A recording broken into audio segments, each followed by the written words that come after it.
네, 안녕하십니까. 이재필입니다. 저도 유튜브를 보다 보면요. 구독, 좋아요, 뭐, 알람 이런 것들을 까먹는 경우가 많은데요. 우리 시청자님들은, 구독, 좋아요, 알람까지 다 좀 설정을 해 주시면 감사하겠습니다. 오늘 알아볼 종목은 바이넥스라는 종목에 대해서 좀 알아볼 거예요. 근데 이 제약바이오 쪽 같은 경우도 좀 하는 일에 따라서 봐야 될 것들이 좀 틀립니다. 예를 들어서 엊그저께 올려드린 제넥신 같은 경우는 약을 개발을 하는 회사죠. 약을 직접 뭐 만들어 갖고 뭐 그렇게 하는 회사가 아니라 개발을 하는 회사예요. 그렇다면 이런 회사들 같은 경우는 재무제표를 보면 맨날 적자투성이고 매출액보다 뭐 영업 적자가 훨씬 더 크고, 이렇게 나옵니다. 이런 게 당연한 거예요. 그리고 또 하나는 뭐 저런 것들이 있을 수 있겠죠. 제네릭 쪽들, 우리나라 대부분의 제약사들이 제네릭을 했습니다. 제네릭이라는 건 뭐냐 하면 이 약을 화학적 복제약을 제네릭이라고 얘기를 하는데요. 어떤 신약 개발하는 업체가 이 약을 개발을 하고 난 다음에 일정 기간 동안은 특허권을 줘요. 다른 사람들이, 다른 회사가 만들어서 못 만들도록. 그런데 그 기간이 특허권이 만료가 되고 나면 그 성분을 그대로 복제를 하는 게 제네릭이라고 얘기를 합니다. 그래서 뭐 우리나라 전통적인 제약사들 거의 대부분이 제네릭 의약품 쪽이다라고 보셔도 무방할 거예요. 제네릭 쪽이 있고, 그 다음에 또 다른 복제약, 바이오 시밀러가 있죠. 이 바이오 시밀러는 그런 거죠. 화학적인 복제는 제네릭, 생물학적인 복제는 이 바이오 시밀러라고 얘기를 하는데요. 그 약의 성분, 그러니까 이거는, 생물학적 복제이기 때문에 성분이 똑같을 수는 없어요. 일단 오리지널 약품이 이렇게 있으면 그게 특허 기간이 지나고 나면 그 약을 복제를 하는데 성분을 그대로 복제를 할 수는 없고요. 그 약효가 그대로 나오게 복제를 한 약이 그게 바이오 시밀러라고 얘기를 합니다. 뭐 우리나라에는 뭐 저 삼성바이오로직스나 저 셀트리온 이런 회사들이 있죠. 삼성바이오로직스 같은 경우는 그 CMO 업체이기도 해요. CMO라는 거는 뭐냐면 이 바이넥스도 CMO 쪽입니다. 이건 뭐냐면 의약품 위탁 생산이에요. 어디서 약을 개발을 해서, 야, 니들 있잖아. 약 이렇게 만들어줘. 라고 얘기를 하면, 그쪽에서는 그대로 약을 만들어주는 역할을 하는 거. 요런 거를 CMO 업체라고 얘기를 하는데, 이 바이넥스는 그런 회사입니다. 그렇다면, 이 신약을 개발하는 회사들 같은 경우는, 전혀 실적이 그 약이 뭐 만들어지거나 아니면 기술 수출을 하거나, 그렇게 되면 그때는 나오겠지만 그 이전에는 이 매출이라든가 이런 것들이 나올 수가 없겠죠. 근데 이 CM 업체들 같은 경우는 생산을 해주는 거니까 실적이 어느 정도 찍혀 나와요. 그렇기 때문에 이 CMO 업체들 같은 경우는 재무제표도 살펴보셔야 됩니다. 근데 재무제표를 살펴보시되 뭐 퍼가 몇 배고 PBR이 몇 배고 이런 걸 보려고 보는 게 아니에요.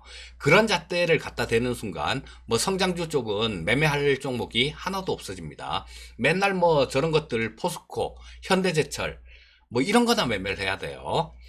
그래서 근데 왜 재무제표를 살펴보느냐? 이 회사가 성장을 하고 있느냐? 크고 있느냐? 크고 있으면 얼마나 크고 있느냐? 그걸 보려고 재무제표를 보는 겁니다. 이 바이넥스 같은 경우는 엊그저께 말씀드린 제넥신하고도 좀 연결고리가 있어요. 그렇기 때문에 이따가 보시면 자연스럽게 뭐 제넥신에 대한 얘기도 나올 수 있을 겁니다. 일단 이 바이넥스에 대해서 재무제표를 한번 살펴볼게요. 보시면 뭐 좀 이때 2017년도부터 매출액하고 영업이익 요런 부분만 좀 살펴보겠습니다. 뭐 근데 이게 부채 비율 같은 경우는 상당히 좀 신경을 안 써도 될 정도로 뭐 안정된 회사예요. 그래서 매출액 같은 경우는 2017년도에 780억에 영업 적자가 75억이 적자가 났었네요. 2018년도에는 매출액도 늘고 영업이익도 흑자 전환을 했어요. 매출액이 1040억 정도 나왔고 영업이익이 69억 정도가 나왔습니다. 그러면 흑자 전환했네. 그럼 2019년도에는 매출액이 1253억 정도가 나왔고요. 그 다음에 영업이익이 113억 정도, 전년도보다 또 굉장히 많이 성장을 했죠. 자, 이때는 흑자 전환했고, 이때는 뭐 69억이면 70억 잡고, 지금 113억이면 상당히 좀 큰 폭으로 영업이익이 성장을 한 거죠. 자, 그러면 전년 동기 비해서 보면 어떻게 될까요? 자, 전년 동기에는 매출액이 2019년도 3월달 올해 1분기 실적을 보는 겁니다. 자, 294억에 영업이익이 16억 정도였었는데, 자, 2020년도 올해 1분기에는 매출액이 312억에 영업이익이 17억 정도가 나왔어요. 자, 그러면 1분기 실적 같은 경우도 매출액이나 영업이익이 좀 성장을 했구나라는 거, 그 정도를 알 수 있을 겁니다. 뭐 부채 비율 같은 경우는 26%대니까 뭐 26%대 정도면 거의 뭐 그냥 빚이 없는 그런 상태다라고도 보시면 돼요. 자, 요거를 조금 더 자세히 한번 뜯어 보겠습니다. 자, 공시에 가서 저런 것들, 이 사업 보고서도 봐야 되고요. 근데 여기에 나온 게 하나가 조금 눈에 띄는 게 있어 갖고 제가 그 부분을 보여드리려고 이쪽에 온 겁니다. 자, 매출액, 영업이익, 손익구조가 30% 이상 변동된 게 있대요. 올해 3월 달에 나온 그런 거죠. 자, 요걸 한번 클릭을 해보면, 자, 내용이 나오는데요. 이쪽 화면에 나와버렸네요. 이쪽으로 옮겨 놓겠습니다. 자, 보시게 되면 매출액이 줄었는지 늘었는지 이 부분은 안 나오는데 변동이라고 얘기를 했어요. 자, 보시면 여기서 직전 사업년도 여기에 한 1004억 정도가 됐어요. 근데 당해 사업년도 연결 기준으로 1250억 정도 됐네요. 자, 20%가 확 늘어버렸어요. 20%가 엄청나게 늘었다라는 얘기죠. 뭐 이게 줄었으면 안 좋은 거지만, 자, 늘었다는 얘기고, 영업이익 같은 경우는 63억 정도가 영업이익은 늘어난 모습이었습니다. 자, 그래서 이게 뭔 이유냐 대체, 조금 밑에 보면 그런 게 나오죠. 자, 의약품 사업부의 전략 품목 마케팅 및 효율적 영업 전략으로 지속적인 성장을 통해 안정적인 매출과 영업이익 창출, 이렇게 했죠. 자, 그리고 두 번째는 바이오 사업부 송도 공장은 기존 고객사가 대규모 해외 기술 이전 및 국내외 바이오 기업들의 연속 생산 요청 증대로 만들어 달라는 게 많아서 그래서 늘어났다라는 겁니다. 그리고 마지막, 여기 또 눈에 띄는 게 하나 있죠. 오송 공장은 신규 고객사 유치 등 공장 가동률 증가로 흑자 전환을 했다라는 그런 얘기가 나옵니다. 좋은 얘기죠. 자, 그러면 작년보다는 올해가 나을 수 있다라는 그런 좀 희망을 가질 수 있겠죠. 자, 근데 지금 오늘 아침에 저 제넥신에 대한 영상을 보고 어떤 분이 되게 안타까워요. 그런 것들을 보면.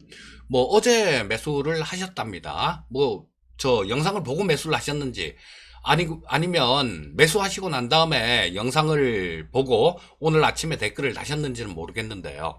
제가 그 영상에다 그런 말씀을 드렸었죠.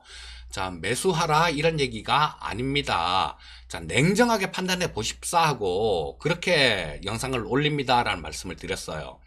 아니, 저거 그렇잖아요. 뭐 7만 2천 원, 3천 원 여기서 사놓고 사란 얘기가 말이 안 되는 거죠. 자, 근데 그분 같은 경우도 불안해서 그렇게 물어보시지만요. 주식 투자 방향 자체가 완전히 틀린 겁니다. 그분 같은 경우는. 댓글에 뭐 어제 사서 들고 있는데 보유해도 되겠죠? 라고 댓글 올려주신 분. 다음에는 그렇게 올려드려도 대답을 안 해드릴 거예요. 대답을 안 해드릴 건데, 그때도 분명히 말씀드렸습니다. 냉정하게 좀 판단을 하시라고 자료를 올리는 거지, 제가 뭐 저 TV 방송 출연할 때처럼 종목 상담을 해드리려고 영상을 올려드리는 건 아니다라는 겁니다. 자, 일단 잠깐 좀 옆으로 잠깐 좀 샜는데요.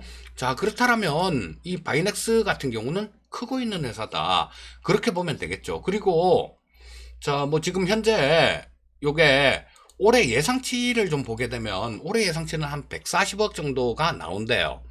자, 그러면 뭐 작년보다도 또 뭐 한 20% 이상은 20 몇 프로 정도는 영업이익은 성장을 하는 겁니다. 계속 성장을 하고 있기 때문에 이 밸류에이션이라는 거 뭐 이런 것들은 좀 어느 정도 높아도 정당화가 될 수 있는 거죠. 자, 그리고 이 바이넥스 같은 경우도 그래요. 여기서 보시면 많이 올랐죠. 자, 뭐 주식이 어떻게 맨날 맨날 올라갑니까? 제넥신도 마찬가지예요. 주식이 어떻게 맨날 맨날 올라갑니까? 그래서 주식을 잡을 때 싸게 잡으셔야 돼요. 싸게. 쫓아가서 잡으시면 불안해요. 조금만 흔들면 막, 야, 이거 뭐 저 낭떠러지 밑으로 떨어질 것 같고 막 그렇게 되니까 이거 샀는데 괜찮겠죠? 이런 질문이 나오는 겁니다. 제넥신 영상 찍을 때도 분명히 말씀드렸어요. 이거를 쫓아가서 막 그렇게 잡으시면 좀 흔들려서 안 된다라고. 자, 그래서 일단 제넥신 얘기 나온 김에 제넥신 차트도 한번 볼게요. 자, 이거 보시면 항상 그래왔어요. 얘는 움직이는 모습이 간략하게, 요건 간략하게만 보고 넘어가겠습니다. 항상 쭉 올라왔다가는 뭐 이때까지는 뭐 그렇고요. 자, 여기서 한번 급등을 하죠. 6월 달에 급등하고 난 다음에 또 항상 누르던 국면이 항상 나왔었어요. 얘 이렇게 누르고 또 급등했다가 또 쭉 밀렸다가 이 기간이 한 달이 훨씬 넘어요. 한 달이 훨씬 넘는데 그걸 어제 사시고 오늘 뭐 이거를 계속 갖고 갈까요? 이렇게 물어보시면 안 되겠죠. 자, 지금도 마찬가지 그런 국면일 거예요. 누르는 그런 국면일 겁니다. 그리고 또 조정을 받고 난 다음에 때가 되면 움직일 때가 되면 움직이겠죠. 자, 그래서 부탁드리는데 그 댓글에다가 뭐 종목 좀 봐주세요. 괜찮을까요? 이런 질문은 좀 삼가해 주셨으면 정말로 감사드리겠습니다. 자, 다시 바이넥스로 넘어가도록 하겠습니다. 이것도 마찬가지예요. 굉장히 좀 단기간에 급등을 했습니다. 급등을 했는데 지금 21, 이평선하고 이격도가 이게 어딥니까? 엄청나게 넓죠, 이격도가. 자, 뭐 엄청나게 넓기 때문에 조정이 나온다라는 거, 이런 거 지극히 당연한 그런 현상이다라고도 볼 수 있어요. 자, 그러면 여기서 뭐 조정받고 더 튈 것이냐, 이런 것들은 향후에 있을 일을 살펴봐야 돼요. 향후에 있을 일을. 자, 지금 같은 경우는 그 매출액하고 영업이익 이런 것들이 좀 성장하고 있다라는 거, 그런 부분들이 확인이 됐으니까 기본은 돼 있구나. 그리고 매매 타이밍을 잡을 때는 이 기술적 분석을 이용해서 매매 타이밍은 잡는 겁니다. 자, 요게 뭐 어떤 특별한 일이 있다면 참 좋겠죠. 그러면 어떤 특별한 일이 있을 수 있을까요? 가장 좋은 게 뭐겠습니까? 의약품 위탁 생산하는 거라 그랬잖아요. 많이 생기면 그거를 야 이렇게 만들어 라고 많이 일감이 많이 생기면 좋은 거잖아요. 그럴 수 있는 게 있습니다. 요게 제가 제넥신하고 좀 연결이 된다라고 말씀을 드렸었는데요. 자, 이 제넥신이 코로나 백신을 지금 일상 임상 실험에 들어갔죠. 백신을. 그런데 요거는 제넥신에서만 한 게 아니라요. 제넥신에서만 한 게 아니라 컨소시엄 형태로 만들었어요. 컨소시엄 형태로 6개 단체가 컨소시엄을 만들었는데요. 처음에는 당연히 제넥신이 들어가겠죠. 제넥신이 들어가고 제넥신 컨소시엄이니까. 그 다음에 제넥신의 자회사 제넨바이오라고 있습니다. 제넨바이오라고 있어요. 제넨바이오. 자, 요게 두 번째로 또 들어가고요. 그 다음에 또 들어가는 게 뭐냐 하면 바이넥스가 들어갔어요. 여기에 바이넥스. 자, 뭐 상장돼 있는 거는 요 3개 정도입니다. 그리고 요거 외에 국제 백신 연구소라는 단체가 있어요. 국제 백신 연구소. 자, 그리고 그럼 4개죠. 여기다가 카이스트, 그리고 포스텍이 뭐 이 성 회장님이 제넥신 회장님이 포스텍 교수죠. 자, 근데 이 포스텍이라는 게 들어가 있습니다. 자, 그럼 뭐 카이스트하고 포스텍 같은 경우는 일단 뭐 특별하게 얘기할 거리도 없고 뭐 그런 것들이 상장할 일은 없지 않습니까? 우리가 매매 대상도 아니니까. 각각 코로나 백신을 만드는데 어떤 역할을 했냐면요. 이 제넥신 같은 경우는 후보 물질, GX19죠. 뭐 GX188이란 플랫폼인데 코로나 백신을 명칭은 GX19라는 명칭을 붙였습니다. 백신 개발하고 있는 거. 이 GX19의 플랫폼은 이 제넥신이 갖고 있는 거예요. 그리고 제넨바이오에선 그럼 뭘 했느냐? 제넨바이오 같은 경우는 지난 5월 달에 임상이란다. 동물 실험 결과가 나온 게 있어요. 원숭이한테 백신 주사를 투여를 해서 중앙체가 다 생겼다 그래요. 자, 이 동물 실험을 담당한 게 이 제넨바이오입니다. 그러면 여기 오늘 얘기하는 이 바이넥스가 어떤 역할을 했느냐? 바이넥스 같은 경우는 이 시약을 만들었어요. 백신의 시약을. 자, 아까 말씀드렸죠. 이 바이넥스 같은 경우는 야, 약을 이렇게 만들어줘 하면 그렇게 만들어주는 그런 회사라고. 그 시약을 만들었어요. 그리고 또 하나 재밌는 게 이거 제가 백신이 성공 가능성이 높다라고 말씀드리는 이유 중에 하나도 이 국제 백신 연구소라는 거 이게 끼었는데요. 이게 우리나라에서 만든 그런 단체가 아닙니다. 우리나라에서 뭐 만들어 갖고 이름만 국제 백신 연구소 이렇게 만든 게 아니라 저 국제적으로 여러 개 국가에서 동시에 투자해서 말 그대로 정말로 국제 백신 연구소예요. 국제기구입니다, 이거. 뭐, WHO, 이런 게 국제기구잖아요. 그런 거랑 같이 국제기구입니다, 이게. 자, 그래서 그렇다면 굉장히 공신력이 굉장히 높습니다. 근데 얘네가 그 원숭이 실험을 했던 거, 여기에 뭐 항체가 생겼는지 이런 부분들도 얘네가 다 확인을 했어요. 그렇다면 상당히 신뢰감이 높은 거고 이 국제백신연구소까지 끼었다라는 거는 이 백신의 성공 가능성이 엄청나게 높다라고 봐야 되겠죠. 요게 핵심 포인트예요. 요게. 그러면 뭐 바이넥스가 뭐 그 시약 잠깐 만들었는데 지금 시약은 충분하게 만들어 놨다 그래요. 근데 뭐 그걸로 끝 아니냐? 끝이 아니죠.